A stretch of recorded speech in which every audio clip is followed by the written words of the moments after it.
Itoophiyaan riiformii dinagdee gooroo hojiirra oolchuu hordofuun bulchiinsa sharafa alaashee haaromsitee jirti. Haaromsi kunis sharafni biyya alaa waggoottan 40-50 darbanii fi baankii biyyaalessaatiin to'atamaa ture gabaadhaan akka murtaa'u taasiseera jedhan bulchaan baankii biyyaalessaa Dr. Iyob Takalliin. ሰፋፊ የሪፎርም ስራዎች በብሔራዊ ባንክ እየተሰሩ ነው ያሉት።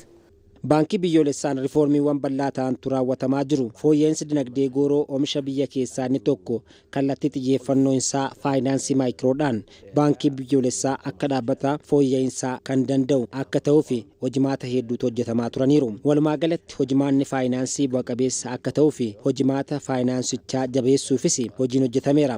Itoophiyaan caasaa dijitaalaa ni qabdi. Kana kan ibsu ammoo hojii baankiin biyyoolessaa kaffaltii irratti hojjetudha. Baankiin biyyoolessaa hojiitiinis ta'e humna namaan teknooloojiin baankota giddugaleessaa waliin hojimaata wal fakkaatu akka qabaatuu fi riiformiiwwan kunniin kan nuyi baankicha keessatti hojjetaa jirru. ከሌሎች ማዕከላዊ ባንኮች ጋር እኩል ቁመና ያለው ተቋም መሆን አለበት። በአሰራሩ፣ በሰው ኃይሉ፣ በቴክኖሎጂው የዘመነ ማለት ነው።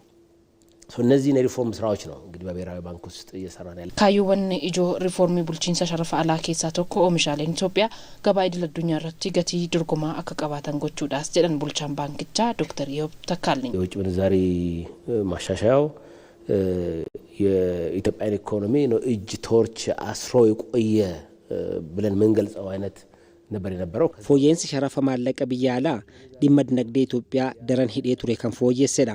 Sharafa maallaqa biyya alaa kan nuyi jennu gatii idil addunyaa jechuudha.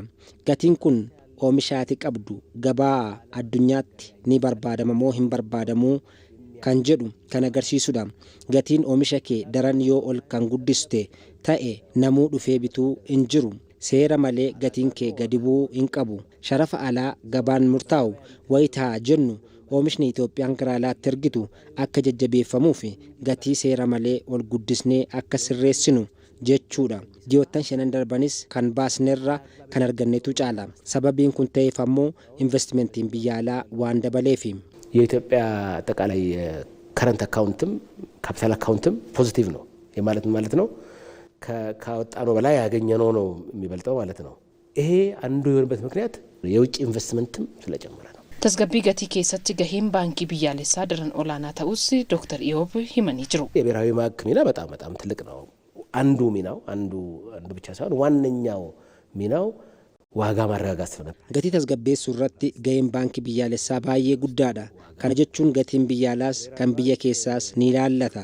Baankiin biyyaalessaa imaammanni maallaqaa akka eegamu ni taasisa. Waggaa kana keessatti kanatti fufeera. Gatiin tasgabbaa dhufe ji'a darbe keessa 10.9 gadi bu'eera. Hojiiwwan keenya warreen akka kanaa gurguddoo ta'an kana cimsinee kan itti fufnu ta'a. Tasgabbaa'uun gatii kun ammoo dinagdee biyyaafis ta'e hawaasa keenyaaf baay'ee murteessaadha.